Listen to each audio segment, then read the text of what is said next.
Welcome to Passport to Wealth. I'm your host, Arielle Tucker, certified financial planner and fellow U.S. expat. On this show, we bring together cross-border experts and global Americans to help you make confident decisions about your life, your money, and your next move abroad. Let's get started. Welcome back to Passport to Wealth. My name is Arielle Tucker, and I'm your host. Today's guest is Blair Hoover, an expat financial independence coach who helps people pursue FIRE abroad without ignoring the human side of money. With a master's degree in education and over 20 years of experience supporting people through growth and transition, Blair brings a unique coaching lens to personal finance.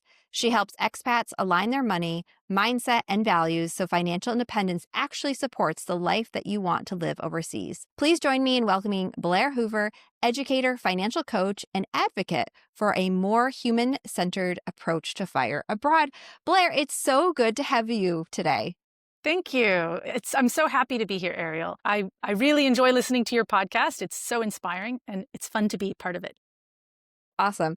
You know, Blair, I have been watching your work since I think you were living in the UAE and now you're living in France. And I find it so fascinating. And I'm really excited to kind of talk our audience through what does a financial coach do, especially one serving US expats, and what is FIRE and how can you kind of find FIRE abroad? So I think that you found this personally. So I wanted to start a little bit with your personal journey and really how did you become interested in financial independence or FIRE? Okay, when I moved to Abu Dhabi, I had no idea about investing, financial independence, anything like that. In fact, I was under the assumption I would have to work the rest of my life and never be able to retire. But while I was in Abu Dhabi, I met my now husband, and he suggested at one point that we save up and take a year off and travel. And this concept blew my mind, that we could just save up $30,000 or more and then quit our jobs. I had no concept of that. So we did it. We saved very aggressively for a year. I was a teacher. He was a graphic designer. And we saved almost half of our incomes. And then we took a year off and we traveled the world. But when we got back, I had put a little bit of money into a savings plan with a fancy financial advisor in Abu Dhabi. And I checked the balances and I was losing money in this, what I thought was an investment. I say what I thought was an investment because what it actually was a whole life insurance policy. No. Yeah. So if you ever hear offshore savings plan as an expat, this is a big red flag. Like, even just the word offshore, often it's used to lure people in, I think, to what I would consider a toxic product. And so when I realized that I was losing money at a time when this was in 2014, 2015, the stock market was on a tear. I knew that I needed to learn more. So I started reading, and I like to say I read the entire internet. I found Mr. Money Mustache's blog. I read all of it, every single. I love Mr. Money Mustache. Yeah. Yes. I read every single post. I read The Mad Fientist. I read Early Retirement Now. I also read most of the Bogleheads forum. But of course, living in Abu Dhabi, my situation was very different from an American living in the US. And my situation also was more complicated than just being a normal expat who's not American living abroad. So I had to kind of navigate this living in a place and doing a thing where there wasn't a lot of precedent for that. So I actually happened upon a local group that is the UAE chapter of Bogleheads and ChooseFi. And I started volunteering with them to have meetups to help educate people. And the primary reason that this group was started is the same reason that I started learning about investing, is that these savings plans were aggressively sold to expats in 2010, 2012, 2014, because the region was not as well regulated. So these are products that would not ever be allowed to be sold in Europe or in the US, but were actively, and I say sold. Sometimes there's a place for whole life insurance, but when it's sold to you as an investment and you're told that it's a savings plan, you're told it's an investment, and they never mention that it's actually an insurance policy, I take issue with that. And that is the strategy that a lot of these plans have been sold as. throughout the GCC around UAE. They're actively sold this way in Southeast Asia as well, in Hong Kong and Singapore. So expats in those areas are targets because we don't have pensions. We don't have Social Security. We don't have 401ks. We don't have access to Roth IRAs. There's not a way for us to create financial future without investing on our own. So a lot of expats got wrapped into these and unfortunately lose a lot of money. I lost about $5,000, which was significant to me at the time. But I now say that that was the price of my financial education because it set me on a journey to learning about learning about investing. And actually, my husband and I technically hit our FI number last year. And so while I am still working, I actually retired from teaching several years ago. And my husband retired from his career last year. And we're 44 and 45. So we did get there. Even with a late start, I didn't start investing till I was 35. Wow. I love your story because I think it is so inspirational. I mean, you're talking about basically you were financially independent / you retired early, right? The true FIRE experience. And you did that in 9 years, if I'm doing my math right. Yep. Like, that's crazy. Yeah. The other thing I just want to expand on, I see expats all over the world being targeted with these kind of whole life insurance. It's like, it's better than insurance because you get a return, and they have these really complicated tables that they show you. And I have reviewed so many of these that are sold to really, really smart people. Our clients are really smart people. Yes. They fall for it all the time. Yeah. Because it's intentionally complex. If it's like that and they're actually telling you that it's life insurance, then at least it's not a scam. At least they're being honest with you. But many times these are sold, not the person selling it lies to you and tells you that it's an investment rather than a life insurance that it has a connection to investments. So these products are so profitable for the person receiving the commission that people will lie to you. They will outright lie to you. They will pressure you. They will use emotional tactics because they make a huge profit off of you. And it's literally coming out of your pocket. You are paying them. They'll do a free session for you. The reason I got in with this financial advisor was that a friend of mine, also a teacher in Abu Dhabi, had given out names of her friends. And because she'd shared so many contacts, they gave her a free iPad. They're making so much money that they give away these free gifts and they show up in fancy suits. Are you still friends with that person? The person, yes, because she got scammed, right? She didn't know. She didn't know at all. But in fact, I even convinced one of my friends to get into a plan and later went to her almost crying, like, I'm so sorry. This is not what it was sold as. You should really get your money out. But actually, I will say this one thing. For my friend who was terrible at saving, she did lose money compared to if she hadn't invested there and she'd invested elsewhere, but she never would have invested elsewhere and she never would have saved money if she didn't have the plan. So she actually told me, don't worry, because I would have nothing if I hadn't invested in this. So I do think there are times and there are people where such plans can be not as toxic, but they're just so dishonest and they're so intentionally complex. If you find yourself, so speaking to the audience, if you are an expat and you find yourself with a savings plan, with a whole life, an investment-backed insurance scheme, one of these offshore sorts of plans, probably almost in every case that I've looked at, it's better for you to get out immediately, as soon as possible, even though there's going to be a surrender fee and you will definitely lose money. The way we explain it in our Simplify group, our volunteer group, is that money is already lost. That's the commission that was paid to your advisor when they sold it to you. And when they make the surrender fee, they're just basically taking out all of the fees that they will charge you anyway if you stay in the plan. But that you have this opportunity cost, because if you get out of the plan, you can take what's left over. You may lose 20% of what you put in, but what's left over, you can invest it properly and then start making gains, and you will make more and more money. This is what happened to me. I lost $5,000, which was probably like 10% of what I'd put in. And then over time, I've made hundreds of thousands of dollars by investing now that I've learned how to invest, right? Yep. No, I think that's a really great point. And I think you can think about opportunity cost on so many levels as an expat, not just for a bad investment, for a bad location, for a bad job. Opportunity cost is around us. I think that's a great example of just take your money and walk away. Yeah. Sometimes you Okay. have to. Yeah. Let's go back to 9 years ago when you guys had decided we were going to pursue fire and you're living abroad. What did that actually look like for you? Were you married at this time? Are you doing this on your own? We were not married, but we were Okay. very much a permanent couple at that Okay. point. We came back from our year of travel and we had lived so frugally on a teacher salary anyway, and then saving almost half of my income. We spent almost no money leading up to our year of travel. And then we backpacked. We went to Madagascar, we went to Guatemala, we went to Hong Kong, a bit more expensive. But we backpacked and we spent very little money. We actually had leftover savings when we got back to UAE. So with that leftover savings, that's when I started trying to figure out how to properly invest it. So we were already very, very frugal, more frugal than most people probably would be comfortable being. That's why it was so fast for us. So I want to set a reasonable expectation. If you are going to get to FI in 9 years, you're going to live differently than other people at your income level. You just won't be able to have a 20% savings rate and get to FI in 9 years. It doesn't work that way.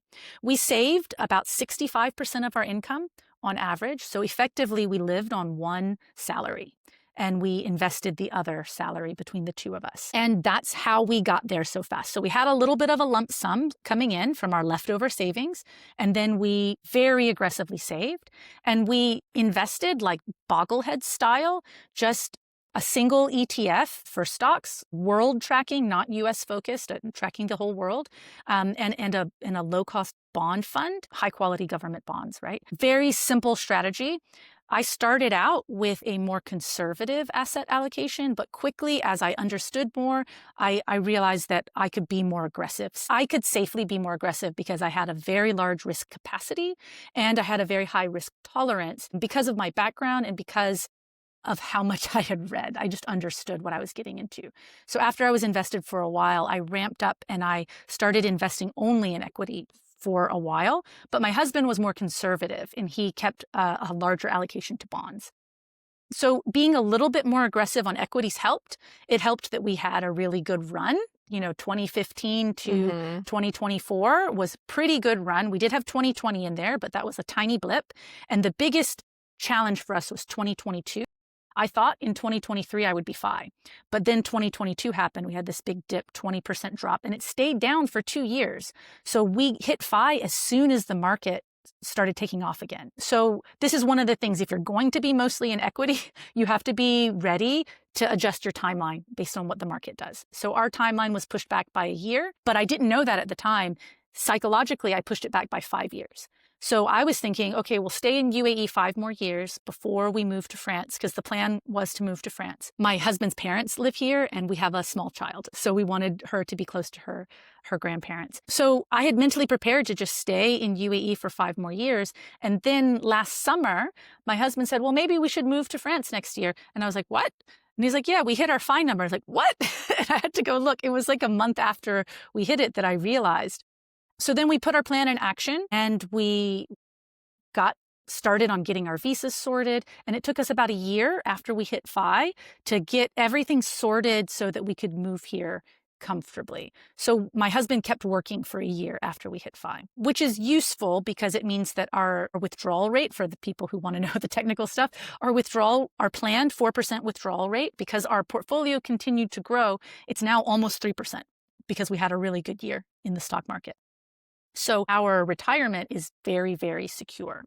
Now, I just want to put out there, we are still relatively frugal people from an expat perspective, but living in rural France, it's more than what most people here make.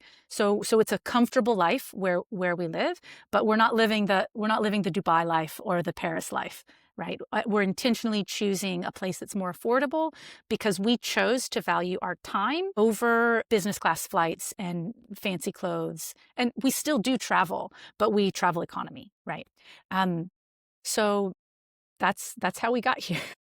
There's so many mindset topics to kind of explore as I'm hearing you talk, because You have, and I think Dave Ramsey says this, so I'm so sorry. That's What okay. does he say? Live like no one else so you can live like no one else, right? Yeah. So you guys are retired in your mid 40s and don't have to work and kind of can really explore like what that lifestyle is, but you don't live like most people or most American expats, I'll say, right? Like, Yeah. so, and I think that's the thing. You really have to determine, all individuals have to determine what is most important to you. How do you want to live? And some people are willing to say, you know what, I'm willing to work longer so that I can have more comfort, right? Yes. And you guys are like, you know what, we would just rather value our time Yes. and live really frugally, and we enjoy that. And I think that's so wonderful. I think about FIRE all the time, but I also know like we live in the most expensive city in the world. Like we Yeah. live in Zurich. FIRE is a little bit difficult, is a It's little more different for difficult. us Right. than it Yeah. would be if we decided to like move way out into the countryside. So I just want to say right now, if you're listening to this and FIRE is like not on your horizon, you're not doing anything wrong. But if it's something that you want to explore, it is possible. And I think Blair's story in her work is such a testament to that. Well, and I just Um, want to point out that retirement is FIRE. It's just at mhm. normal retirement age, Yeah. right? So all of us, everyone is working towards a point where they'll have a passive income to support their life, but it might be with Social Security or with your 401k and so we're just doing it a little bit faster. But Mhm. but there is, and I actually want to bring up this story. I had a group of girlfriends in Abu Dhabi, and we used to meet together once a week to eat dinner, and then we would we would host parties for friends, or we would go to, we would travel together or go do events together. And I was a big drag on that group. And one of the group members got really frustrated with me because we were all teachers. We were all making very similar salaries. There was not a big difference economically between us, but I was a lot more frugal and I didn't want to spend so much money all the time.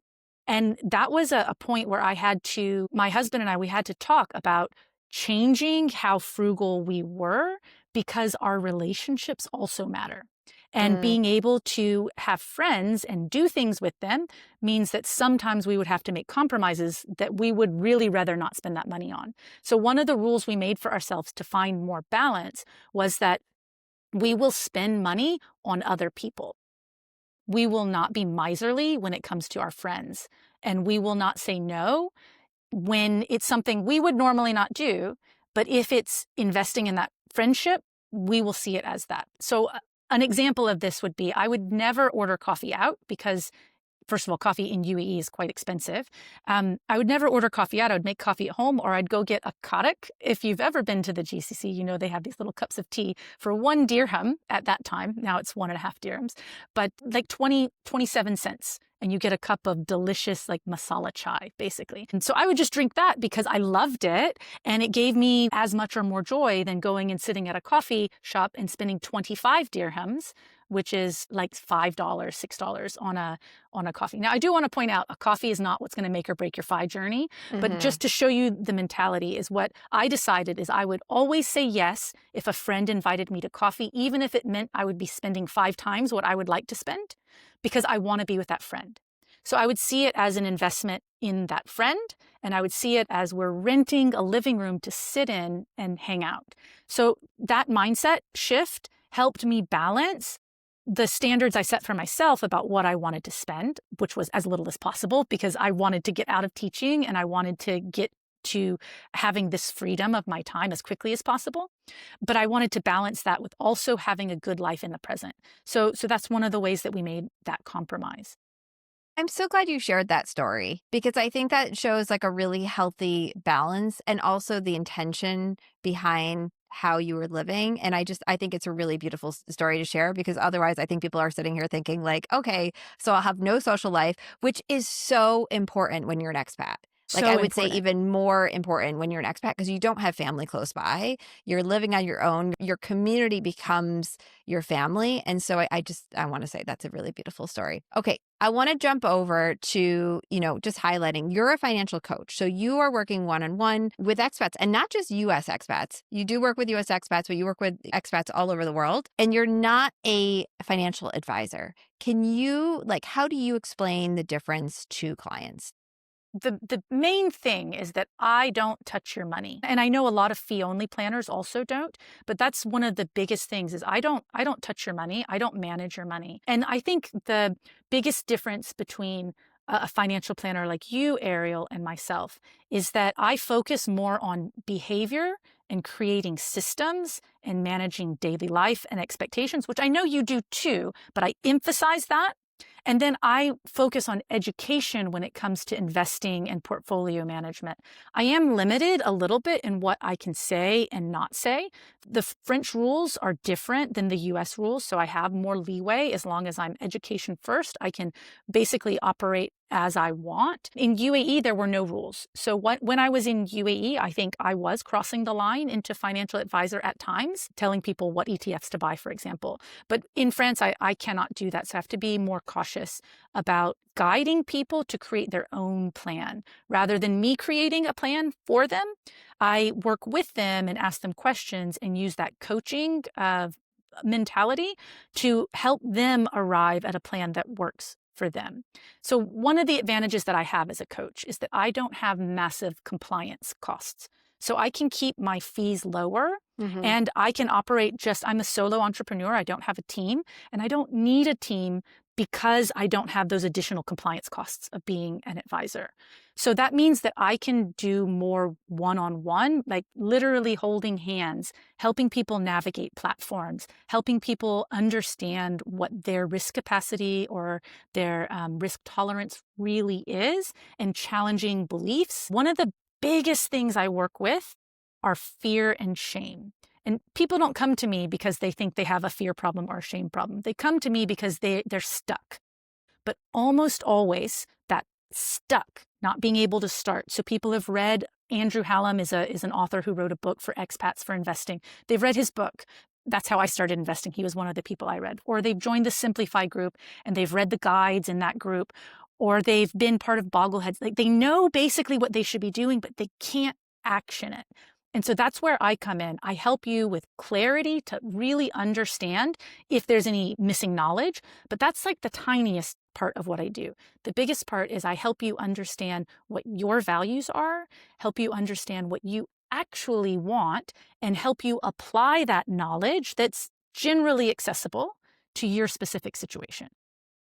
And do you work with clients generally on a one-time basis, like a one-time call or a limited number of calls over a set period of time? Or do people generally retain you kind of like on an ongoing basis?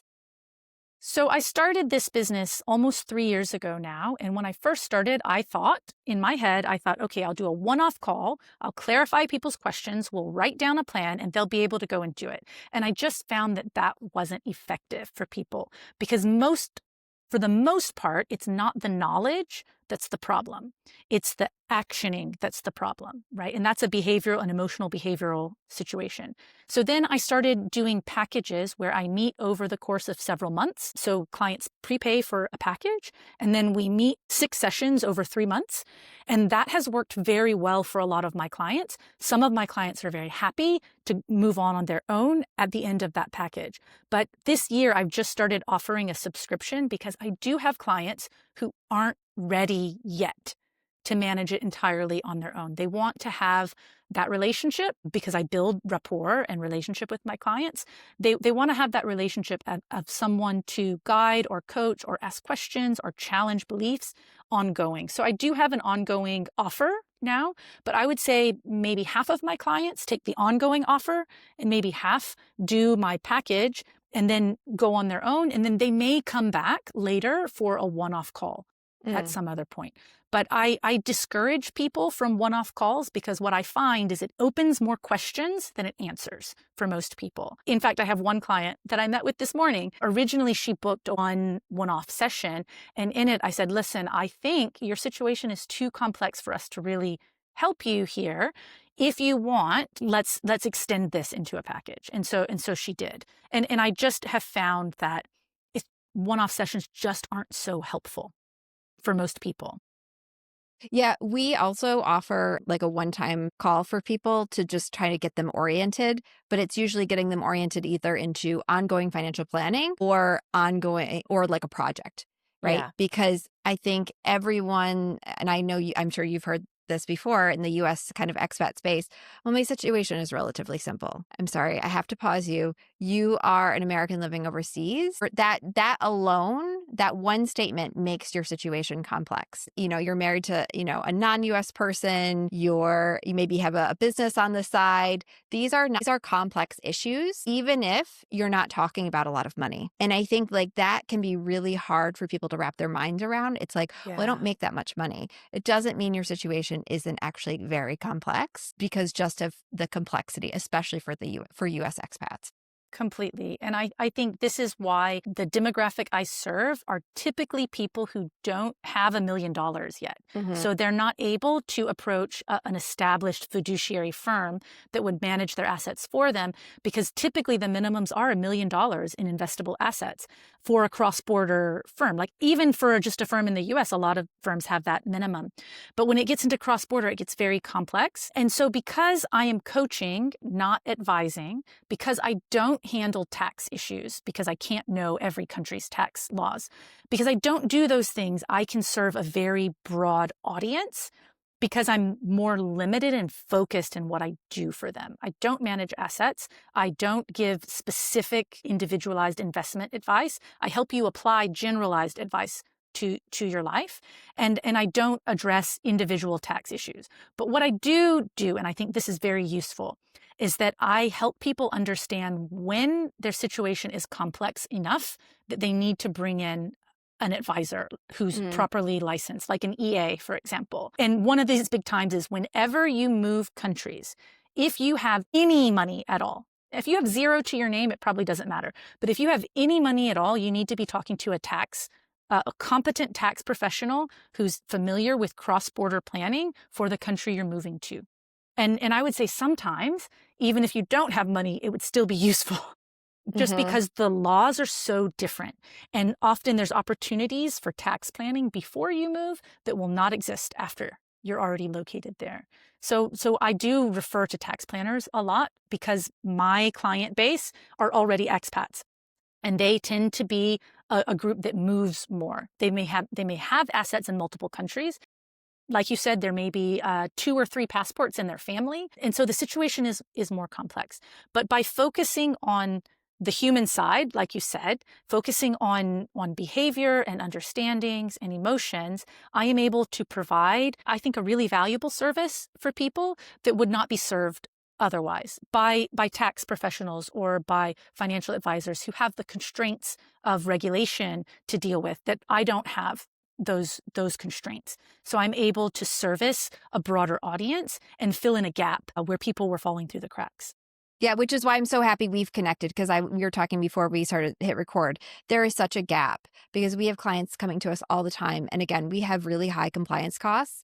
And it's something that when I started the business, I was like, I really want to serve kind of that emerging wealth. And I still love serving those people, but I can serve so few in that area. And there's still such a need for education. And a lot of time in the cross-border space, it really has to be personalized because where you're moving from and to, and potentially where you're going to go after that, those are really important considerations, even if you're 2 people working at the same company. Like you could have completely different financial planning considerations. And another thing that I thought of that I just want to highlight, even if you don't have money, sometimes it still makes sense to have like a paid consult with someone who's an expert in that specific country, because if your family has money, and they happen to pass away while you're a resident of that country, even if you're not a citizen, you might suddenly find yourself navigating inheritance tax issues, which we don't have in the US.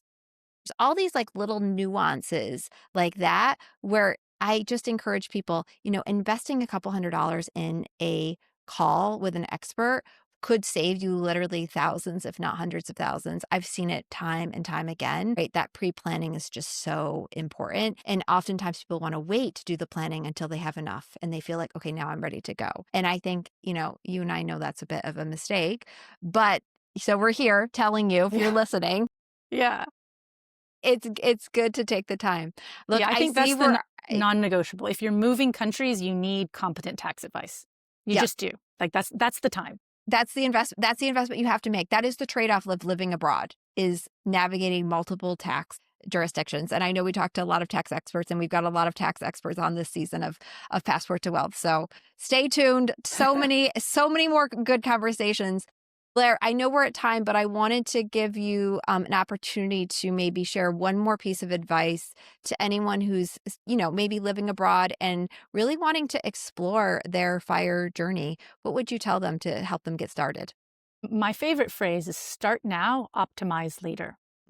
If you don't start your FI journey, if you don't start investing, even if you're not 100% sure you're doing it all exactly right, then you're going to be stuck there at not starting. I speak to so many people who have all of their savings in cash. This is a big problem in the expat community, and there's such an opportunity cost. So even if you're not in the perfect investment, if you are invested in something, it's probably better than nothing. So just starting is the scariest part. Once you start, it starts to become a lot easier. So don't wait. Start as soon as you can. If you're listening to this right now, that means that you are interested in either moving abroad or you're interested in investing or finance on some level. You need to be investing. And if there's something holding you back, that's where I can help you. Literally, I can help you no matter where you live, get over that barrier.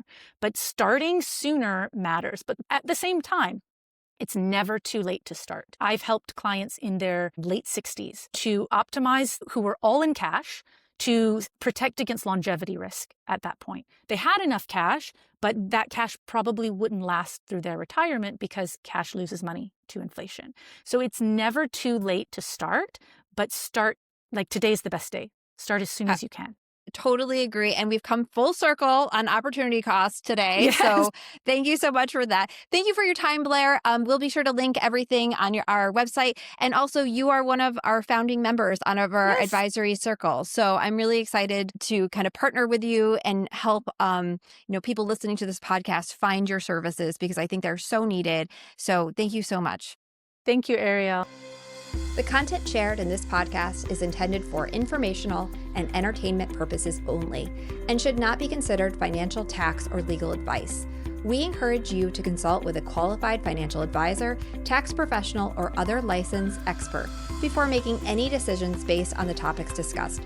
Everyone's financial situation is unique, and personalized guidance from a trusted professional is the best way to ensure your choices align with your individual goals and circumstances.